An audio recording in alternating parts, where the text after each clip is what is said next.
নমস্কার আমার প্রিয় দিদি বোনেরা বন্ধুরা, রিয়াল ব্লগার মাম্পি চ্যানেলে সবাইকে স্বাগত। যে যেখান থেকে আজকের ব্লগটি দেখছো সবাইকে অনেক ধন্যবাদ আর ভালোবাসা জানিয়ে আজকের ভিডিওটি শুরু করছি। ঘরের কাজ তো আমরা সবাই করি, এক একজন এক এক উপায়ে নিজের ঘরকে পরিষ্কার পরিচ্ছন্ন রাখতে পছন্দ করে। আমি কিভাবে আমার ঘরকে পরিষ্কার পরিচ্ছন্ন সবসময় রাখি, তাও আবার অল্প পরিশ্রমে, সেটাই আজকের ব্লগে তোমাদের সাথে শেয়ার করব। আমার বরাবরই পছন্দ আমার ঘরটা সবসময় চকচকে ঝকঝকে থাকবে, তখন আমার মনটাও খুব ফুরফুরে থাকে। কিন্তু ইচ্ছে থাকলেও অনেক সময় উপায় হয়ে ওঠে না। ঘরকে পরিষ্কার রাখবো কী করে, সময়ের এতই অভাব। কিন্তু আমি যেভাবে কাজকর্ম করি, ঘর দোর সবসময় পরিষ্কার রাখা, রান্না বান্না, ছেলের লেখাপড়া সব কিছু একা হাতেই করি, তার ওপর আবার নিজের কাজ নিজের জন্য সময় বের করা। একটু যদি টিপস আর ট্রিক্স যদি ফলো করা যায়, সব কিছুই একা হাতে করা সম্ভব। তো এখানে ফ্যানটা পরিষ্কার করব। ফ্যান তো আর রোজ পরিষ্কার করা হয় না, যখন আর কি ফ্যানটা একটুখানি ময়লা দেখি তখন করে ফেলি, নয়তো খুব বেশি যখন নোংরা হয়ে যায় তখন আবার ক্লিন করতে খুব সমস্যা হয়ে যায়। আর ফ্যানের মধ্যে যে ময়লাগুলো থাকে সেগুলো দেখবে ক্লিন করার সময় নিচে পড়ে। তো আমি এই ধরনের কোনো কিছুর একটা কভার, যেমন পাশবালিশের কভার ভীষণ হেল্পফুল, যেগুলো পুরনো হয়ে যায় সেগুলো, বা এটা আমার ডাইনিং টেবিলের যে চেয়ার আছে সেটার কভার, তো সেটা দিয়ে আগে এই যে ফ্যানের পাখাগুলোকে পরিয়ে নিই, তারপরে ঘষে ঘষে ফ্যানটাকে পরিষ্কার করি। এতে কি হয়, ফ্যানটা খুব ভালোভাবে ঝকঝকে পরিষ্কারও হয়ে যায়, আর এই যে ময়লাগুলো একটুও আর নিচে পড়লো না বা আমার শরীরেও পড়লো না। তো কাজটাও হয়ে গেল আর ভীষণ পরিপাটিও থাকলো। কিছু কিছু কাজ আছে যেটা সপ্তাহে একদিন আমি করবই, যেমন জানালা দরজা পরিষ্কার করা, ঘরের এন্ট্রান্সটা ভালো করে পরিষ্কার করে নেওয়া, কারণ এই জায়গাটাতে ঝুল জমে যায়। আর সদর দরজা বা এই যে এন্ট্রান্সের জায়গাটা যদি নোংরা থাকে তাহলে দেখতে তো ভীষণ খারাপ লাগে। তাছাড়া ঘরের একটা শুভ অশুভ বা পজিটিভ ভাইবস বলে একটা ব্যাপার থাকে।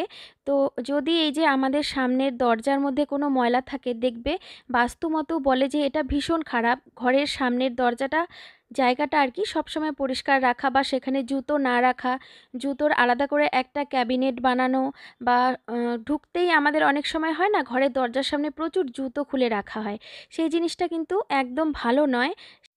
দেখতেও খারাপ লাগে আর ঘরের একটা শুভ অশুভ ব্যাপার থাকে, সেটাকে ভালো মনে করা হয় না।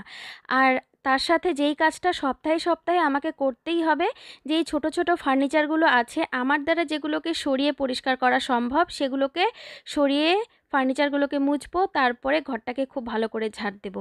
প্রত্যেক দিন তো চেষ্টা করি খুব ভালো করেই ঘর ঝাড় দেওয়ার, কিন্তু সব জিনিস সরিয়ে ক্লিন করব এটা তো কারো হাতেই সময় থাকে না, আর আমারও থাকে না। তো সপ্তাহে একদিন যদি এই কাজগুলোর পেছনে 30 মিনিট সময় দেওয়া যায়, তাহলে কিন্তু দেখবে সব কিছুই পরিষ্কার থাকে। আর কাজটা করার আগে মনে হয় কি যে আর পারবো না, এত কাজ কি করে একা করব, কিন্তু একবার যখন শুরু করি তখন দেখি সত্যি একটা ফার্নিচারের পিছনে হয়তো 5 থেকে 7 মিনিট সময় লাগে, তারপরে এই তো দেখো ক্লিন করে নিলাম, কাজটা হয়ে গেল। আমি নিজের ক্ষেত্রেই দেখেছি যে কোনো কাজের বেলাতেই প্রথমে ভয় পেলেই ভয়, কিন্তু একবার যদি কাজটা শুরু করা যায় দেখবে ধীরে ধীরে নিজেকেই মোটিভেট করা যায়। মনে হয় যে এতটুকু যখন করতে পেরেছি আরেকটু নয় করেই নিলাম। তো এভাবে কিন্তু সব কাজ করে ফেলা যায়। তো এখানে ড্রেসিং টেবিলটাও সরিয়ে এই জায়গাটা পরিষ্কার করে নেব। এই কাজগুলো প্রত্যেক সপ্তাহেরই, তার জন্য দেখো দেখেই বোঝা যাচ্ছে খুব একটা ময়লা জমেনি। কিন্তু যদি 1 মাস এভাবে ফেলে রাখতাম, এর অবস্থা যে কী হতো তার তো ঠিক নেই। একটা ঘরে ছোট ছোট জিনিসগুলো সরিয়ে ঝাড় দিয়ে একটু মুছে পরিষ্কার করা মাত্র 30 মিনিটের ব্যাপার। আসলে কিন্তু এর থেকে বেশি সময় কখনোই লাগে না। আর বড় বড় জিনিস যেগুলো আছে সেগুলো আমার পক্ষে সরিয়ে ক্লিন করা কখনোই সম্ভব নয়।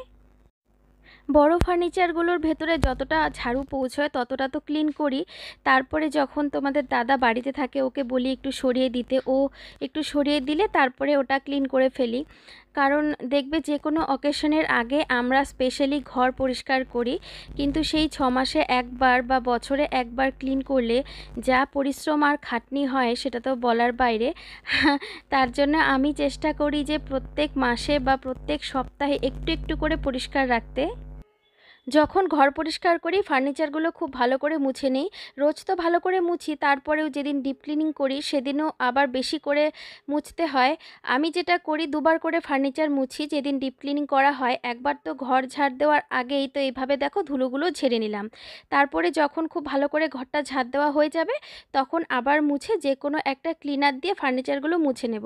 এতে ডাবল ক্লিনিং করা হয় আর ফার্নিচারগুলো ভীষণ ঝকঝকে চকচকে থাকে। যত দামি ফার্নিচার হোক না কেন, সেগুলো যদি খুব ভালো করে সবসময় পরিষ্কার না রাখা হয় তাহলে কোনো লাভ নেই। আর একটা মিনিমাম বা একটা সাধারণ যদি ফার্নিচার থাকে সেটাকেও দেখবে পরিষ্কার করে গুছিয়ে যদি রাখা হয়, দেখতে কিন্তু ভালো লাগে। সকাল থেকে রাত পর্যন্ত সারাদিনের কাজটা কিভাবে করব সেটার জন্য একটা রুটিন মানা অবশ্যই দরকার। সেটার কোনো প্রয়োজন নেই যে আমাকে ডায়েরিতে লিখে রাখতে হবে। নিজের মনে মনেও চিন্তা করে রাখা যায় যে আগামীকাল আমাকে ঘুম থেকে উঠে কোন কাজগুলো করতে হবে, কোনটা ভীষণ দরকার বা কোনটা না করলেও চলবে। তো এভাবে দেখবে নিজের কাজটা অনেক সহজ হয়ে যায়। সকালবেলা ঘুম থেকে উঠে আর নিজেকে ভাবতে হয় না যে কি দিয়ে শুরু করব, কোথায় শেষ করব। তারপরে সারাদিন যখন চলে গেল মনে পড়লো যে এই কাজটা তো করতে চেয়েছিলাম কিন্তু করা হলো না। তার থেকে ভালো আগে একটা প্ল্যান করে রাখা। সংসারের কাজকর্ম তো আমাদের করতেই হবে, কিন্তু তার সাথে নিজের শরীরটা বাঁচিয়ে বা খুব বেশি ক্লান্ত না হয়ে যাই সেদিকেও একটু খেয়াল রাখতে হয়। যেমন এই ধরনের কাজগুলো যেদিন আমি রুটিনে রাখি যে কালকে আমাকে ডিপ ক্লিনিং করতেই হবে, সেক্ষেত্রে একটু রান্নাবান্নার ঝামেলাটা কম রাখি। হয়তো রান্নাটা করে রাখলাম বা এমন কিছু রেসিপি করলাম যে খুব তাড়াতাড়ি হয়ে গেল। কারণ অনেক বেশি রান্নাবান্না করব, তারপরে আবার ঘরের কাজ করব, আসলেই কারোর দ্বারা করা সম্ভব নয়। প্রত্যেকটা জিনিস আসলে নিজেকে বুঝে, শরীর বুঝেই তো করতে হবে। বা ছেলের যেদিন স্কুল থাকলো না, পড়াশোনার চাপটা একটু কম, এই ধরনের দিনগুলো এইসব কাজের জন্য বেছে নেই। মোটামুটি ঘরদোর গোছানো সব কিছু আমার কমপ্লিট হয়ে গেছে। বিছানাটাও সুন্দর করে গুছিয়ে নিলাম। আর এই তো আমি ভীষণ ক্লান্ত হয়ে গেছি, ঘেমেও গেছি। আর ভালো লাগে এরকম যখন কাজ করতে করতে একটু ঘেমে যাই, তারপরে স্নান টান করি, বেশ ফ্রেশ হয়ে যাই। তো এখানে দেখো ঘরটা মুছবো। প্রত্যেক দিন তো যে কোনো একটা লিকুইড ইউজ করি ঘর মোছার জন্য, কিন্তু সপ্তাহে একদিন বা দুদিন অন্তর অন্তর, 3 দিন অন্তর অন্তর আমি যেটা করি একটু ঘুরিয়ে ফিরিয়ে লিকুইড ইউজ করি। কখনো হয়তো যেটা বাজার থেকে কেনা লিকুইড ব্যবহার করি, কখনো কেরোসিন তেল ব্যবহার করি ঘর মোছার জন্য, কখনো লবণ ব্যবহার করি। কেরোসিন তেলটা খুব ভালো কাজে দেয় জানো তো। খুব পিঁপড়ে হয়ে যায়, মাছি হয়ে যায় ঘরের মধ্যে, সেই জিনিসগুলো না একদম আর থাকে না যদি কেরোসিন তেল দিয়ে ফ্লোরটাকে ক্লিন করা যায়। এত ঝকঝকে হয়ে যায়, দেখতেও কিন্তু খুব ভালো লাগে। তো আমি অল্টারনেট দিনে এরকম করে ঘুরিয়ে ফিরিয়ে ব্যবহার করি যেদিন আমার যেটা প্রয়োজন। কখনো কখনো আবার যে কোনো যেমন অ্যান্টিসেপটিক লিকুইডগুলো থাকে সেগুলোও ব্যবহার করি। বিশেষ করে কেরোসিন তেলটা খুব বেশি আমার সপ্তাহে একদিন হলেও ব্যবহার করব। আমি বাড়ি থেকে নিয়ে আসি আমার শাশুড়ি মায়ের কাছ থেকে, আর ওখান থেকে এনে তারপরে শুধুমাত্র ঘর মোছার জন্যে রাখি।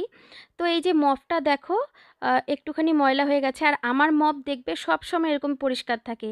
সেটা কি করে থাকে বলছি। এখন দেখো গরম জল নিয়ে নিয়েছি, এই গরম জলটা কিন্তু বেশ গরম। এখানে এই যে দিয়ে দিয়েছি ডিটারজেন্ট পাউডার। এবার এই মপটাকে 1 ঘন্টার জন্য ভিজিয়ে রাখবো। 1 ঘন্টা পরে একটু ভালো করে ধুয়ে দেব, তাহলেই মপটা ক্লিন হয়ে যাবে। এই কাজটা প্রত্যেক দিন করা কিছুতেই সম্ভব হয়ে ওঠে না। তো সপ্তাহে একদিন এইভাবে মপটাকে আমি গরম জলে ভিজিয়ে রাখি। তো এরকম করতে করতে কত দিন ধরে ব্যবহার করি, রোজই ব্যবহার করি। এটা আমার 2 নম্বর মপ। আগে একটা ছিল, ওটা ভেঙে গেছে, এটা সেকেন্ড কিনেছি। তো কবে থেকে আমি ব্যবহার করছি, মোটামুটি 1.5 বছর হয়ে গেছে। এখনও কিন্তু একদম যে নোংরা হয়ে যাওয়া, খুব কালো হয়ে যাওয়া সেটা হয়নি। একটু যত্ন করে রাখলে আসলে সব জিনিসই ভালো থাকে। তো এদিকে দেখো ঘরদোরগুলো খুব ভালো করে গোছানো হয়ে গেছে। তো যেই কাজটা স্নানের আগে সাপ্তাহিকভাবে আমাকে করতেই হবে সেটা হলো বেসিন ক্লিন করা আর বাথরুম ক্লিন করা। তো বেসিনটা যখন নোংরা দেখি তখনই ক্লিন করি, যদিও তারপরেও সাপ্তাহিকভাবেও ক্লিন করে নিই। কারণ বেসিন যদি নোংরা থাকে না, এত খারাপ লাগে আমার মুখ টুক ধুতে। আর জানো এখানে আয়ুষ্মান কি করে, কলমের কালি তারপরে এটা সেটা যখন যেটা পায় এখানে এনে ধুতে থাকে, আর তখন বেসিনটা নোংরা হয়ে যায়। আসলে কিন্তু খুব নোংরা জিনিস কখনোই তো বেসিনে ধোয়া হয় না, তাই না? তো সেক্ষেত্রে বেসিন আমার নোংরা হওয়ার কোনো কারণই নেই, কিন্তু আয়ুষ্মান কি যে ফেলে, এত দাগ হয়ে যায়। তো ও জল ঘাঁটতে খুব বেশি পছন্দ করে, যেখানেই জল পায় ব্যাস ও ঢুকে পড়ে সেখানে ঘাটাঘাটি করতে। তো এই তো বেসিনটা ক্লিন করে নিলাম, আয়নাটাও ক্লিন করে নিলাম। এখানে আয়না লাগানো আসলে ছিল না, আমি এটাকে এমনি লাগিয়ে রেখেছি। আসলে আয়না না থাকলে না খুব অসুবিধে হয় আর কি কাজ করতে। আর এখানে এখন বাথরুমটা ক্লিন করে নেব। বাথরুম রোজ ক্লিন করার আমার পক্ষে সম্ভব হয় না, আর বাথরুম ক্লিন করা মানে শ্যাম্পু করতে হবে, অনেক ঝামেলা থাকে। তো এটা সপ্তাহে একদিন আমি বাথরুমটাকে পরিষ্কার করে নিই, তাহলে খুব একটা ময়লাও হয় না আর কাজটা অনেকটা ইজি হয়ে যায়।